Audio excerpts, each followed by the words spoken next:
What's going on, guys? So we're here, and pretty big announcement came yesterday from NAR, and we're going to talk today very conversational about what those changes are, what it really is going to mean for us. And I thought no better way. Ross and I have been talking about this for quite some time about when this comes, and I don't know about you, but I thought it was going to be a little bit later, and but it's here, and it's coming in July as long as this pushes through. But first of all, Ross, what's going on with you today, man? Not much, man. Just back from the gym, trying to get my Saturday started. Spent last night kind of furiously, I'm sure, like you did, reading through articles and opinions on this. Like you said, I think my initial reaction was when this lawsuit verdict came in that it's okay. We're going to be probably a couple of years away from this really affecting us. There's going to be appeals. It's going to go through the process. Like, yes, there'll be a change, but we're probably looking at 2 years out. So I think it kind of caught a lot of people by surprise yesterday that we're looking at potentially as soon as July this year, which is kind of nerve-wracking, I'm sure, for a lot of people. But I'm one of those guys where when I make a decision or I'm doing something, I kind of want to jump in once I know all the facts about it. So I don't think that's a bad thing necessarily, but like you said, it caught a lot of people by surprise, I'm sure. Yeah, I mean, you think? I mean, when I think about it, we're not lawyers, but right. In legal cases, you kind of have the cost of litigation is a factor, and then you have the risk of loss as a factor, and then you have the cost of loss, which is a factor. And I'm sure they looked at it across the board, and I mean, they're not peeling 418 million over the course of the next few years because, I mean, there was some risks that were associated with making a decision like that. Yeah, I think maybe the most surprising aspect of it, and again, this is just my take on it, is that the brokerages that settled kind of caught some heat, right? Remax was one of those. And I think people maybe thought that NAR was going to make a bit more of a stand on it, or at least I thought they were. And then to settle the way they have, albeit that they're settling with the statement that they still are saying that they're not in the wrong, and they assume no wrongdoing in it, I think is maybe the more surprising aspect of it from my standpoint. Yep. I'm not saying it's a good decision or a bad decision. I'm just saying it's a decision I wasn't expecting them to make. Yeah, I've really thought about, that side of things. I don't know how much we want to spend here because it's a little convoluted. I mean, the current system was really, the claim is that it was hurtful to the sellers, and there was even some lawsuits from the buyers saying that, they didn't know this, and they maybe could have gotten a better deal on the house if they would have known that a buyer's agent was getting paid. But,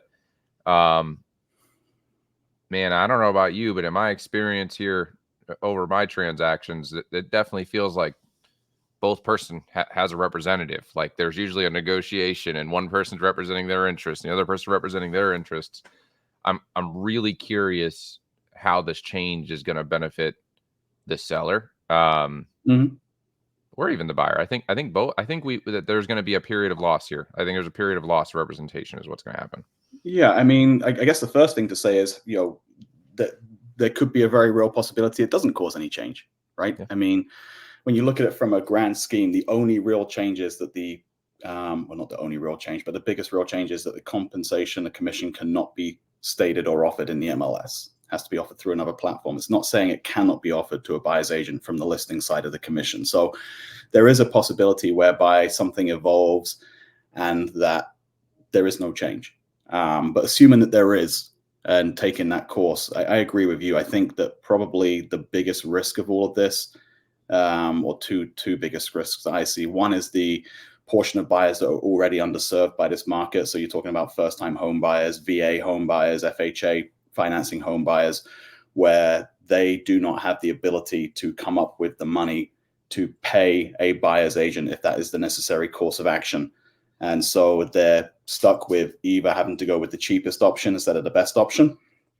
And I know that you see the same way I do contracts that come through from agents all the time. I had one yesterday that was a horror show, where they basically had a 75-day closing in there and a 30-day financing contingency, which leaves their buyer way open to all sorts of problems. Or they have a situation where they go direct to the listing agent. And I know you've seen those horror situations as well. We had one last year where we had a buyer that we were working with, was out of state. We're talking about a property. There were 5 offers on the property. They ended up going direct to the listing agent and winning the bidding war. about $85,000 more than we recommended them to go. And I'm sure the listing agent was maybe pumping them up for that. And if they ever come to sell that house, they're going to have a very significant problem, in my opinion. So it's very open to situations like that. It's basically a de facto situation for dual representation, in my opinion.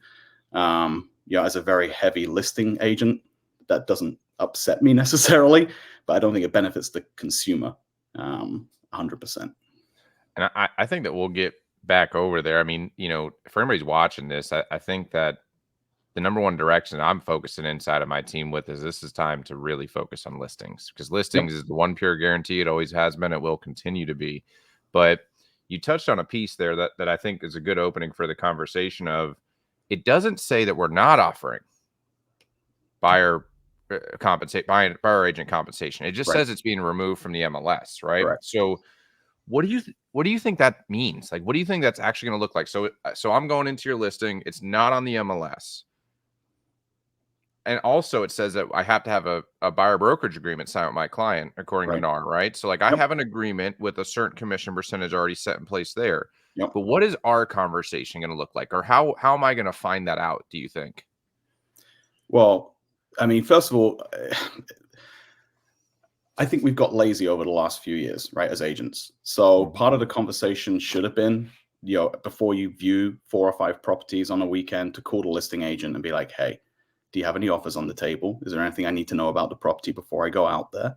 Anything that you want to highlight to me that you think would be beneficial for me to tell my customers? And then you finish off the conversation by saying, are you offering buyer's agent commission?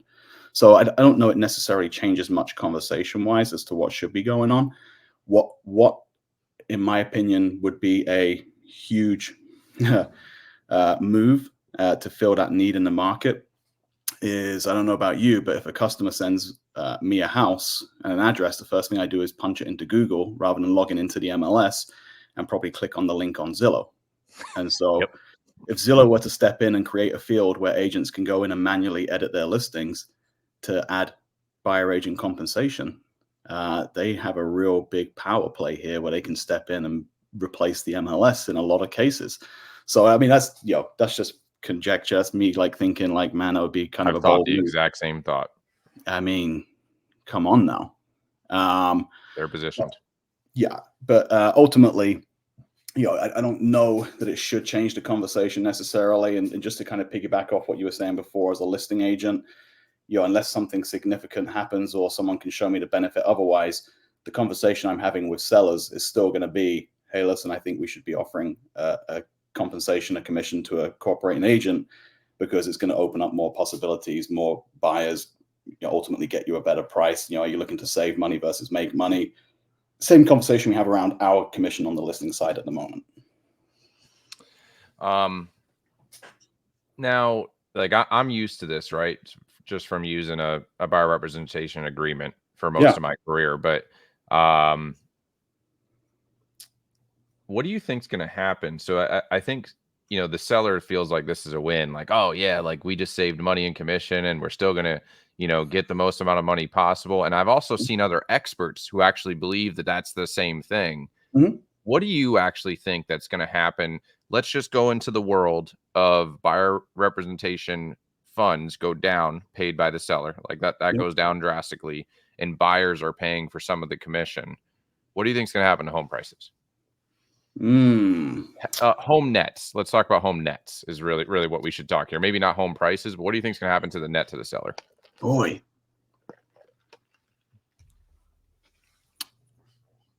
Honestly, I don't know it changes much. You don't think so? Thinking about it on the balance of things, I don't know it changes a whole much.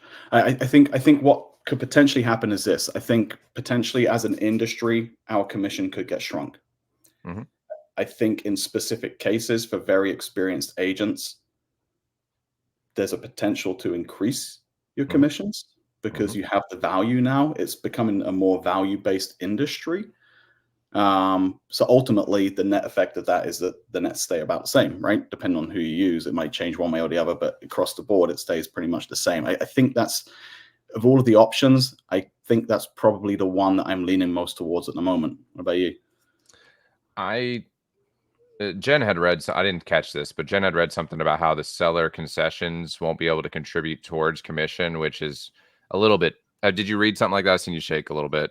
I've read 2 or 3 different opinions on that. I read one person saying that could be a loop in the MLS where they can say in the private remarks, seller is offering 3% concessions to buyers to cover, agent commissions or something like that as a way of getting around not having that field in the MLS. Obviously, we know that loans as they stand at the moment, conforming qualifying loans are not able to have that rolled into the mortgage as a payment. So, I think I don't know is the answer. I think that the way it works at the moment is beneficial to all parties. I would hope that it wouldn't stray too far from that. I would like it to be added to a loan cost where you can roll that into the loan. With VA, especially, that's something that I think is a necessity, but it's probably going to take the longest to happen because you have literally federal changes that need to happen in order for that to be accommodated. So going back to the first part, I think Yeah. that we see seller credit go up.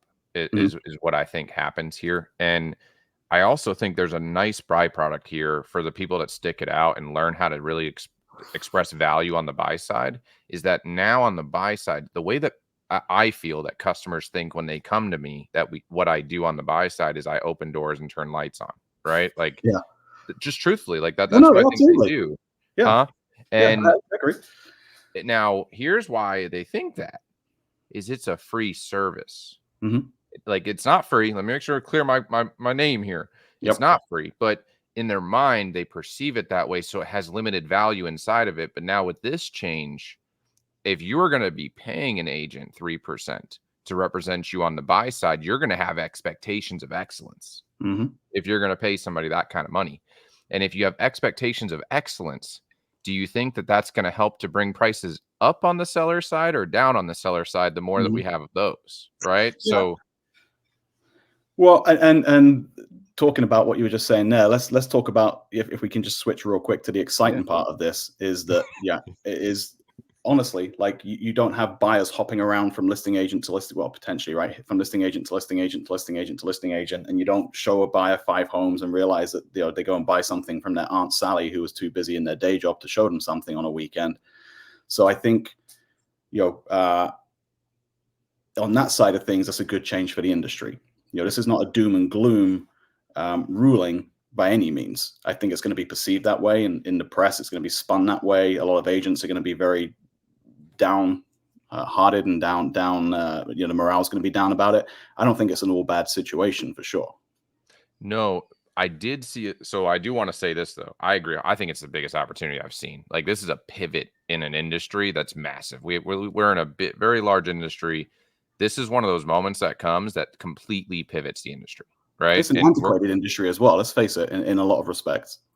right. So with that though, I seen a lot of posts yesterday, which was the immediate reaction, and some of them were really good, and I liked them, and some of them were like, and if that is the attitude over the course of the next 4 months, you're going to find yourself months behind on what you got to do in order to really take advantage of this pivot.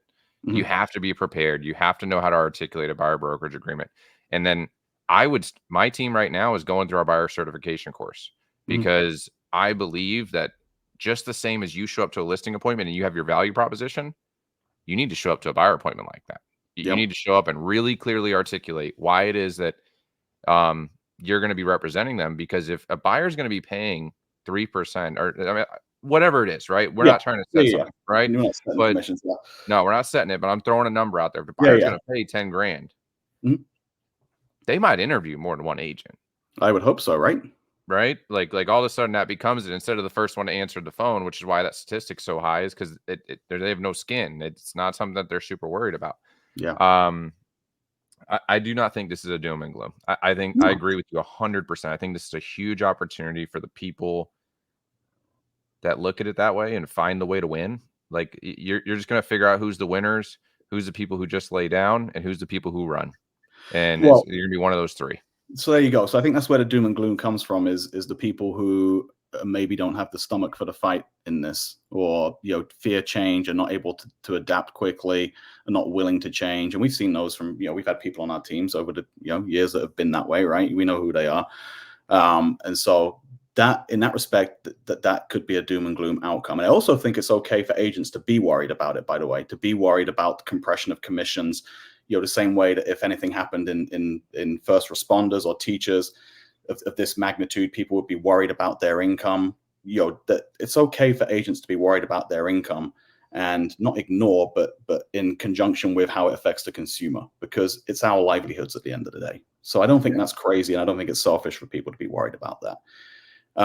But I do, like you said, I do think it will eliminate ultimately a good chunk of agents from the industry, which again, I don't think is a bad thing. I think it's very difficult to maintain the level of skill that's necessary to facilitate and a good experience in a transaction for your buyer or seller when you're only doing 1 or 2 of them a year. I think that's just the truth. That doesn't have to be right or wrong. That's my opinion. And so I do think that will mean a lot of agents get out of the industry. I think that's okay. I think there's opportunity left for the people that are still here. But I also don't understand people that look at it and say, well, this doesn't really affect me now, or even I'm not worried about it. I think everybody needs to have some healthy concern about it. Yeah, the concern is your red flag for change, right? Like that doesn't matter what the concern's about. If you're concerned about your kid in school, do you need extra tutoring? If you're concerned about a bump that you have on your leg, you're probably going to go to the doctor. Like, you need to be concerned first to figure out how to change. Just don't sit and overwhelm. I mean, figure out someone to talk to if you don't understand this, or start researching, because I promise you the solution's out there. The solution's just going to be articulation of value, buyer brokerage agreements, and then chase down listings. I mean, nothing's changed. It's all the same. If you want to know the truth, it's just a pivot. I think it's a benefit. If you learn how to articulate a buyer brokerage agreement, forever, I've watched agents work with buyers, and you don't know for sure you're going to get paid or if they're going to buy it with Aunt Sally, like you said. Yeah. And meanwhile, your value of services is determined by a seller that you've never met and an agent who may or may not know how to negotiate their value. What a crazy job. Yeah. That's how your value is determined. Yeah. Well, another potentially exciting change is, creating that client for life or customer for life situation, where if you're listing someone's house now, the natural progression is for them to use you on the buying side. And I know that happens in a number of cases, but we do get quite a few calls on the team where, like, someone's just sold my house, I don't want to use them on the buying side. If there is that route where buyer agent commission gets diminished, you can, as a listing agent, say, okay, listen, I'm going to sell your house. It's going to be 6%, and I'm going to represent you on listing and buy side, and try and then negotiate the buyer side commission on the deal. So I do think it creates a potentially more loyalty from customers, which I don't think is ever a bad thing, as long as you're giving value. I think it clears up some of the muddiness around it.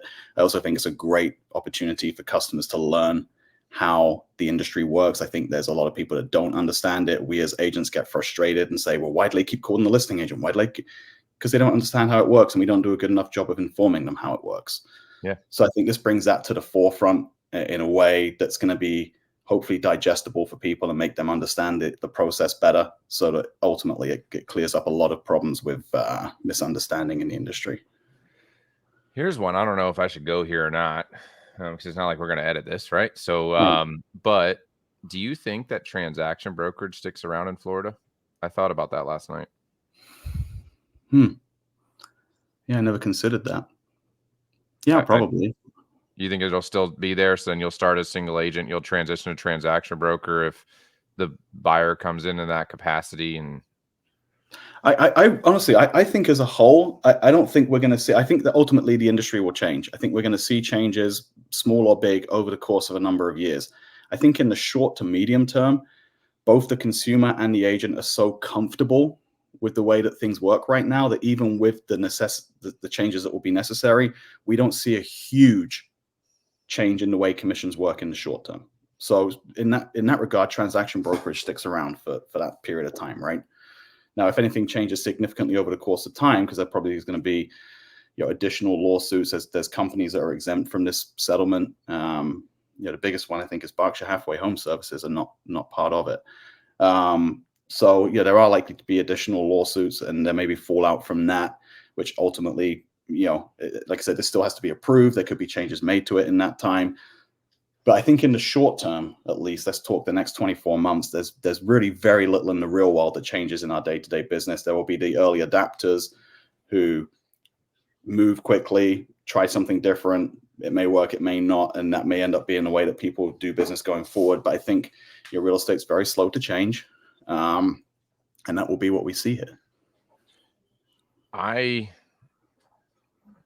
You disagree with me? That's okay. I can I tell. do. Yeah. I still love you, but yeah. I think that there's going to be a good deal of agents that use this as a great marketing tool to cut down what they're offering for listing agent commission, Okay. and they're going to leverage the zero on this. I think is where they're going to go. Which uh, it depends if that actually happens, right? If that actually Yeah. happens, then it escalates things. And I think it's still the same conversation though. Like when you sit at that table with the seller, hey, look, I'm going to be super straightforward with you. Here's what we see in comparable prices. That's great. Here's how many FHA VA buyers purchased out of those comparables.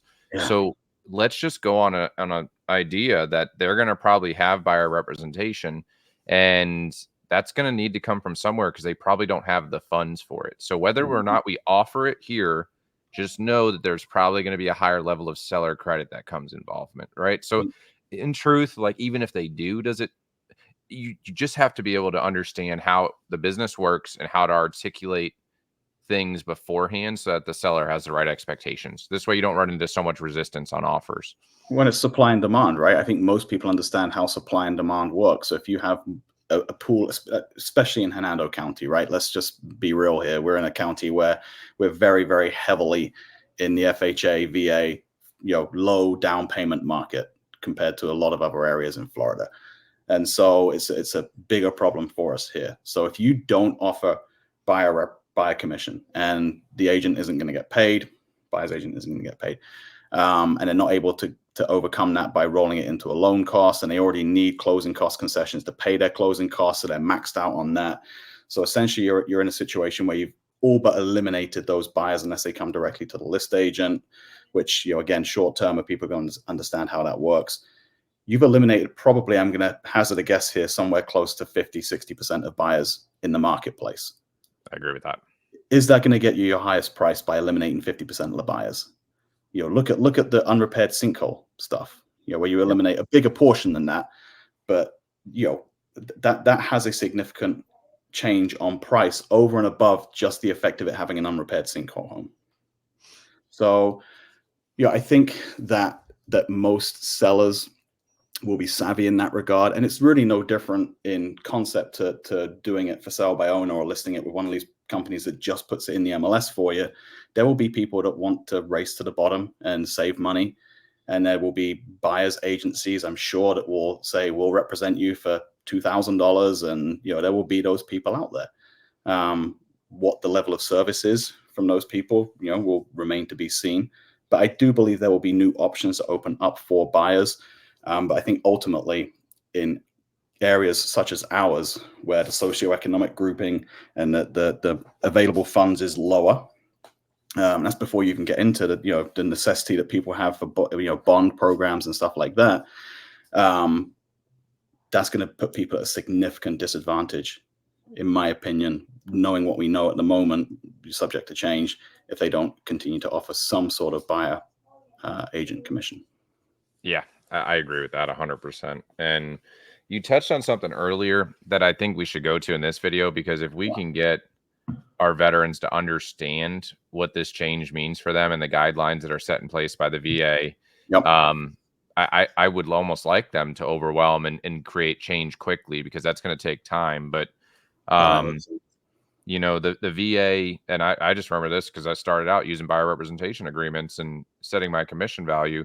The VA's determined that they do not allow somebody using a VA loan to compensate a buyer brokerage, and they've determined that they don't feel that hurts the veteran's position in buying a home. And I want you guys to know, if this change comes, basically the only way, you have two options: either you're going to go to a listing agent, or you're going to work with a buyer's agent who is willing to sign an agreement that they are getting paid zero or what the seller is willing to offer.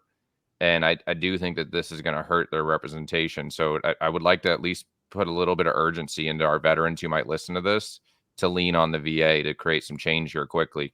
What do you think Well, about that? yeah, 100%. On top of the fact that, in a lot of circles in real estate, the VA loan is perceived to be the weakest of all the loan types for some bizarre reason. I actually My think it has the favorite loan. highest closing rate of any loan. My favorite loan. Yeah, Yeah. But so they're already, in my opinion, at a significant disadvantage. This only makes that problem worse. It's really that seems to be something that's very, like you said, is an urgent need to resolve that. for sure. So, guys, if you're listening to this, that change has to happen. That change is going to be detrimental to you guys coming into the end of this year. That change is going to happen. And at first, agents might continue as normal and smiling, but they'll all learn over time what that means if, for some reason, that seller's unwilling to cooperate. Because in under those rules, if you go to Ross's and he's already gotten the seller to understand that they should cooperate a buyer's agent, great. Like your buyer's agent will get paid. But in the situation where somebody signs an agreement with this veteran and they go to Ross and he was unable to negotiate that with his seller, it doesn't matter how much seller credit that the seller is willing to give. The buyer cannot compensate the agent. So that agent is going to be working for free for that veteran under that agreement. And what I'm afraid of is that our agents will just move away from veterans, and then veterans are left with one possible outcome, which is to go to the listing agent. And that's where my thought goes about transaction broker or no brokerage, Mhm. because if it's the way that I believe, in the same situation where your seller doesn't want to compensate a buyer's agent, they Yeah, also don't want you working as a transaction broker. of course. Yeah. Right. So Yeah. now all of a sudden that buyer can't compensate you. You're working for them in a no brokerage situation where you can't lie Mm. to them, but you're working to their detriment because you're representing the seller. The veteran just gets pooped on in this situation, and it bothers me, man. Yeah, it's a potential minefield. I mean, that's really kind of when I was reading through some of the articles last night, that's something that is not lost on a lot of agents in the industry. So, Yeah.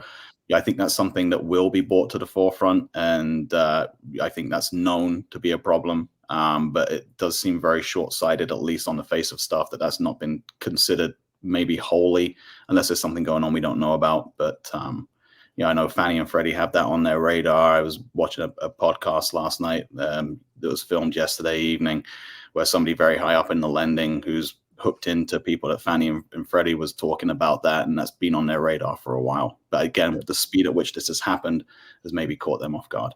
Yeah. I bet that they come together for that. I just can't imagine that continues into the game with the rules that are set in place right now. No, I got a question for you because you're more into this world than I am, and this is where my mind was going last night. Is that we know builders have a stranglehold at the moment. They're able to offer lower interest rates, closing cost concessions. They're really flexing their muscles with their ability to make stuff happen financially for buyers at the moment. And a lot of builders, not mentioning any names, but you know who they are locally, don't like cooperating with agents anyway and offer no commission or 1% commission or whatever it may be. Some of them are very, very generous and they're very realtor friendly. I'm thinking of DR Horton. I will call them out because they're on the right side of history on this one. Yep. It gives builders a really great opportunity to close realtors out. Yeah. What's your thoughts around that? It's tough, right? So for the grouping of people who looks at agents as someone who just turns lights on and opens doors, when I articulate to them my value around new construction at first, before I get to that value, they are super resistant, right? Mhm. And really the way that I used to break it down is, hey, look, I want to be super clear that the builders are offering compensation, and it's not going to change the price. So if you Right. go to the builder and you work without me with them, not only are you unrepresented, but you're also not changing the purchase price and just supporting the bigger guy instead of the little guy that's here local. So like Mhm. that was the scripting I would use to open the conversation. Yep. That goes away, right? Yep. Like that if that happened, that would change. So from there, it's just, I think us as agents, the reason that we're looked at that way on the buy side is that we need to articulate our value in a better way on social media as a whole. We need to spend time because the reason that mindset is there is because we kind of suck at articulating our value. Let's be real. Like on the buy side, we do. Starting off conversations with, as a buyer's agent, I work for free for you. You don't Yeah. pay me. Yeah. Which, listen, I'm not going to say I've never uttered those words before, but it's a devaluation of our services for sure. And it's kind of cringy to look back on that now and be like, man, we've all contributed to this devaluation. Going back to your question. So I think in our current landscape, the opportunity is flipped of what you said. I think the current opportunity is, hey guys, we know that buyers agents are getting hammered here in July. Guess what? We're going to offer you 4%. Bring your buyers our way, right? Like this is a way that they can capture market share is what I see out of it. I think that if they flip it the other way, because no matter what, there is still going to be a significant amount of buyers that are signed to work with agents after July. Correct. Right? Like let's just throw a number on it. Say at least 8 out of 10 is what I believe it will be. At least 8 out of 10 are signed to be represented by an agent anyways. So now if that is true, and let's say out of 8 out of 10, 4 out of 10 are brave enough to put their, I think it's gonna be higher than this, but are brave enough to put their real compensation on that agreement. Okay. That buyer's in a stranglehold here, right? They're working with an agent that they're signed to pay this agent. They may be dependent on some additional seller credit towards their closing costs, not towards commission. Yep. And now this builder is going to say 0. So now, although they're offering some seller credit, great, we need additional seller credit to want to move forward with you, right? Yeah. So I think that they could do what you're saying, but I think that it would not be wise. I think the wise thing for the amount of inventory on the market for new construction is to overcompensate. Use this as a pivoting point, a marketing point to relieve stress and also attract agents to the easy way, right? Hey, bring your buyers to us. We're going to take care of it. Don't worry about this. We know that this is a crazy change for you guys, which honestly, if you and I know that we can go to builders A, B, C, and D and compensation is 4% versus taking somebody to a resale, which compensation could range from 0 to 3%, which is the path of least resistance. And on top of that, the new construction homes are the same price as resale. So I think that the builders will go the other way. And if the majority of builders do stay the other way, the builders not offering compensation are going to remain small and are not going to be able to scale, is what I think. Yeah, my thought process around that is more that once consumers become savvy to how the new system, if it ends up being a new system, right, works, is that their first port of call is just to go direct to the builder. And if they don't find what they like there, they come to the agent. Yeah. Yeah. I think that with that in mind, we probably need to increase our social media efforts. We need to increase our emails to the database and adding value and getting people to the appointment. And it goes back to the same thing, man. This is a blessing for everybody because if you stay in this industry, you're going to be able to operate with control and efficiency is what it's going to create, I believe. And I do think it increases significantly the professionalism in our industry, which, is, as you know, a lot of people consider us one step above car salespeople in a lot of cases. Which, is hugely insulting when we're dealing with hundreds of thousands of dollars, but, it's the reality of how we're perceived. But I do think it significantly increases the professionalism, which I love that aspect of the potential changes. I think everybody in real estate can agree, whether they're going to survive the next 2 years or not, that's a needed change. 100%. Man, buddy, is there anything else that's sticking out to you right here that you want to include on this? I'm sure we'll end up having more conversations as things get released, but just that your eyes look beautiful in this light. Don't you like it? Look at those beautiful browns right there. I know. Looks good. I love it, man. Well, it's good to see you as always. And I'm excited for this, man. I think this is going to offer us a big opportunity. And I think we're going to be able to help a lot of agents as well that have been struggling with this for years, and now they have to do it. And that makes it a little more real. I know we've done classes on this exact thing before. I was going to say, am I hearing a future collab between you and I to do a class for buyer's rep or something? I think we need to work on buyer's rep in our area. I think the last time we did it, it was, I'd be curious if anybody started using buyer representation agreements after that. But after this one, they don't have a choice. So we might as well help them. All right. Sounds good, man. I'll catch up with you. All right, buddy. Bye. Oh, not that one.